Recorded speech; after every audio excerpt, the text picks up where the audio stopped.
Addict.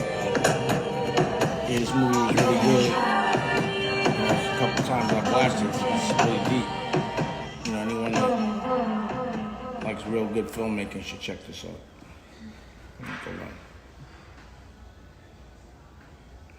That was beyond powerful. Beyond powerful.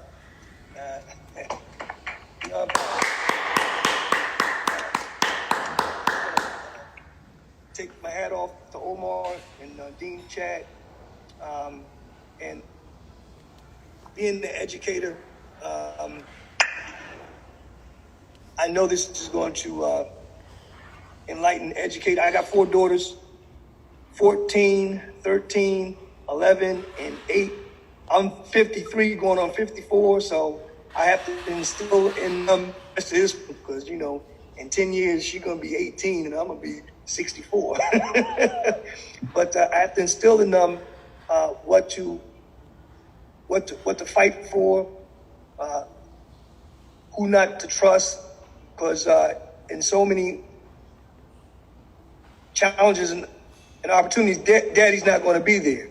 Mm-hmm. But immense, powerful storytelling, and I just like my 14-year-old to say, how did it move you, Titty?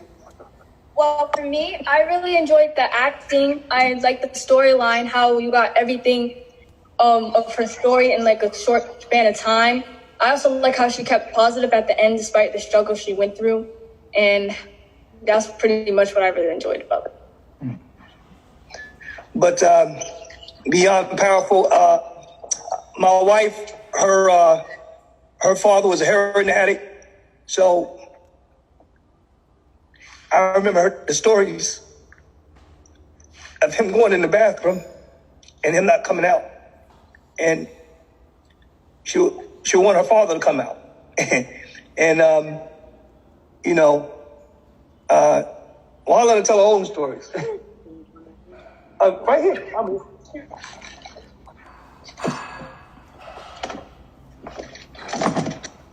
You got a story.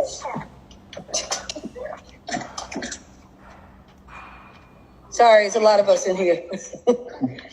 I just want to say, again, excellent job in the storytelling. The story greatly resonated with me. When I watched it, I was compelled to leave a comment on Dame Dash TV because I want other people to understand that this is a tool of healing. And this is something that,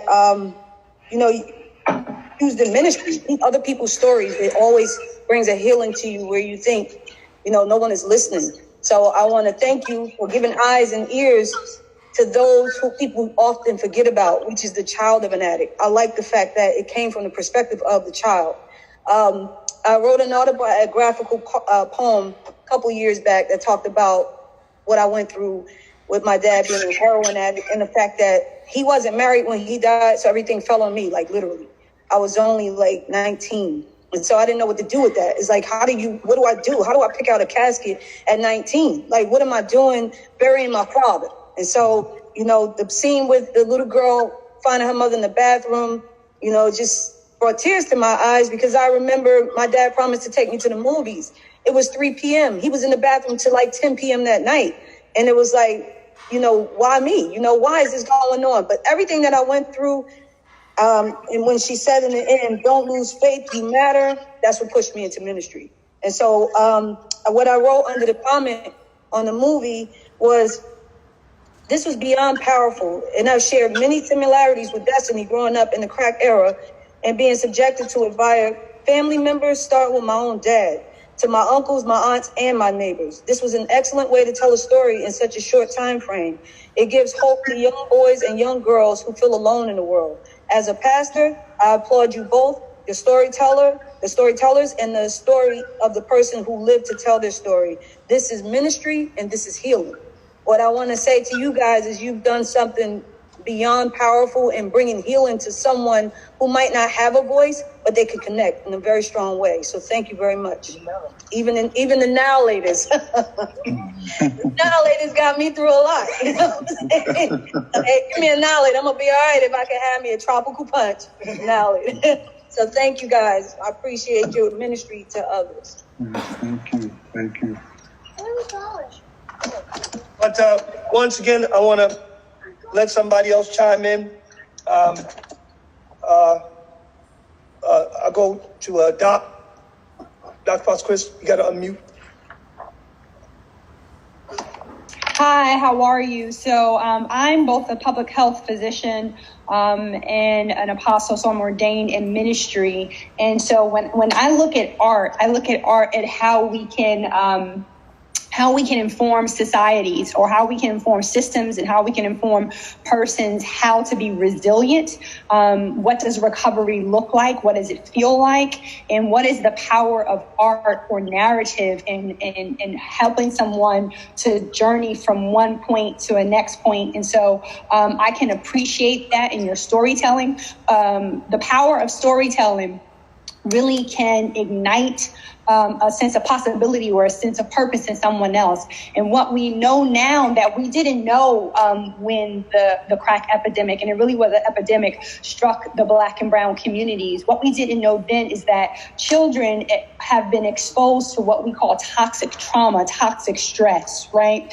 And that has changed not just how they have matured or how they became into adults, but some of those effects of what happened to them as children has led to health outcomes in their adulthood, not just how they interact with other people, but actually what diseases that they are susceptible to and at risk for.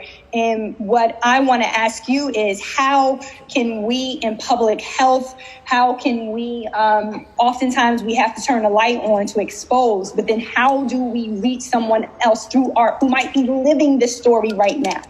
And how do we create an outlet or a pathway to process or deal with that trauma so we can get them into recovery and healing sooner? Yeah, I appreciate that, all the comments thus far. To answer that question, and also like I mentioned earlier, being in education, Brother Omar's in education as well. The first thing we do is things like this, where it has to be visual and tangible, right? So you think about hip hop, how that even started. It was an outlet. Mm-hmm. You know what I mean? So you can't sit and give a seminar about the brain structure and how trauma affects it and emotional intelligence, because people are going to be bored. Mm-hmm. You know what I mean? So we have to do it in a way where it's engaging. Even me being a Christian, everything still has to be authentic. So the dialogue is going to be some curses, it's going to be violence, it's going to be real. The situations, right. You know what I mean? And when we had a chance to speak with Dame last week, we talked about, like, it also has to be digestible, right? So case in point, if we show all the trauma up front in the first 2 minutes, and you weren't there, we had a screening in LA, an older woman, she walked out early. It was too much for her. But if we put all of that too early up front, people can't even get to the messages. So you have to be very strategic about how we're telling these stories, knowing that you're dealing with some heavy things. You have to find the moments with the annihilators and things that people can resonate with one. You know what I mean? So like we talk about the crack epidemic, but that's not everything that happened in the 80s. You know what I mean? You got to have some songs in there that people resonate with. So like you got to bring them in order to defeat them. So I hope that kind of answered your question. Yeah, yes, it does, and it actually leads to just, I ask it to give you an opportunity to really be instructive for people who are here, because we believe in the power of art, right? What's up, y'all? I'm doing the screening right now. Before, so when I was doing some of my training and I was working in Baltimore for Johns Hopkins when I was a preventive medicine resident and fellow, I did a project with adolescents, and we gave them cameras. At first, we had grad students teach them how to use cameras, and then we gave them cameras. And we said, I want you to take a picture of what you encounter on your walk to school. I want you to start taking pictures from the moment you leave your door until you arrive at the door of your school. And those pictures were more convincing than the researcher from Johns Hopkins when we blew them up and took them into a planning commission. That was the art.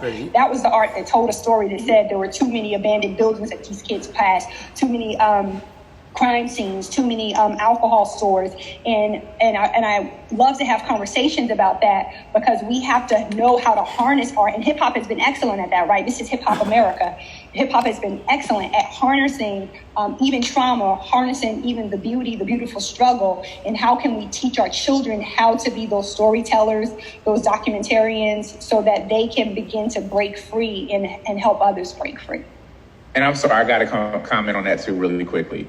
The other side of that, because we did something similar at one of my schools, is when I first started in education. I was at a middle school, and it was an after-care program, and the kids were just drawing pictures of their neighborhood. That school that I worked at, it was on the same block as 2 liquor stores, and a block away from it was a strip club. And a lot of those kids put those illustrations in the picture. And it's like, I talk to teachers all the time, there's a lot that you have to unpack when a student comes into that building. There's a lot of things they've already seen at 8 o'clock in the morning. You know what I mean? So that's why these conversations are so important, because art is freedom, but also it's communication. Exactly. You know what I mean? Thank you. Thank you. This is Apostle Allison.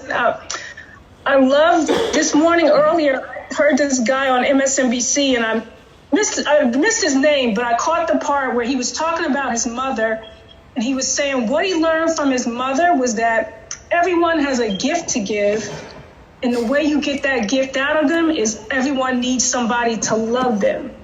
And I like that Destiny, she had been wronged by people in her life. You saw where the foster brother took advantage of her, but then she was shown love by the young brother Mike, who then introduced her to the producer because he saw something in her. And it was powerful how you put how the grandmother described her as an elephant, and she didn't get it at first. And then if you understand the gestational period of an elephant and how it goes through a long process, but then look at what it produces, I thought that was just very powerful. I appreciate that. I want Brother O to speak to this. I'll lead you into this one. But like the elephant thing, and I said this last time, ironically, I was in church when that word came up about the elephant. So you never know how these things are going to move. I wasn't even in the middle of writing this film. That was just regular sermon. And I was like, man, that's a nugget. You know, later on, things happen. But Brother O, who was also one of the producers on this film, executive producers on this film, him being the producer at the end, how important his role was, because he's also close to Ty, who we're telling this story about. So I wanted him, like, if you could speak to how that was for you with that relationship. Yeah, so when Ty first told me about the book, she said, look, I want to write my life story, and I'm trying to figure out how to go about it. And so I just told her, I said, listen, just write whatever memories you have, whatever's going on, just jot it down. And she started that journey. And when she finished, she brought the book to me, and I sat down and I read it. And we had been in the middle of another film that we were doing that me and Chad were involved with. And I said to Todd, I said, you know what? We're going to do the film. We're going to make this into a film because your story needs to be heard. It needs to be heard, and it needs to be a tool to help those who have been in similar situations. And she sent it to Chad, and we just started to, put this situation together. We started to put the film together, and it just made all the sense in the world. The particular character that she wanted me to play, who was Benny, he gave her, that was like the turning point of her life, and he gave her an opportunity to just make everything that happened in the past make sense for her in the future. And it was, so again, just doing the film itself was very emotional. It was definitely a priority. the content that I put on my network is socially conscious. It's things that will evolve us, heal us, and it's not bubblegum. And it stimulates conversation. So these conversations should be had. Understanding how to avoid certain situations should be had. Understanding how to make art where it helps you. That's the only way that I want to entertain. If it evolves us, helps us. And I have a platform for other filmmakers. So that's what this is all about. And, you know, I'm going to continue to do this and figure out innovative ways to spread the word, you know, while this circumstance is going on. So I hope y'all enjoy it. If you want another amazing video with the one and only Dame Dash, check it out right there next to me. I think you'll enjoy it. Continue to believe, and I'll see you there.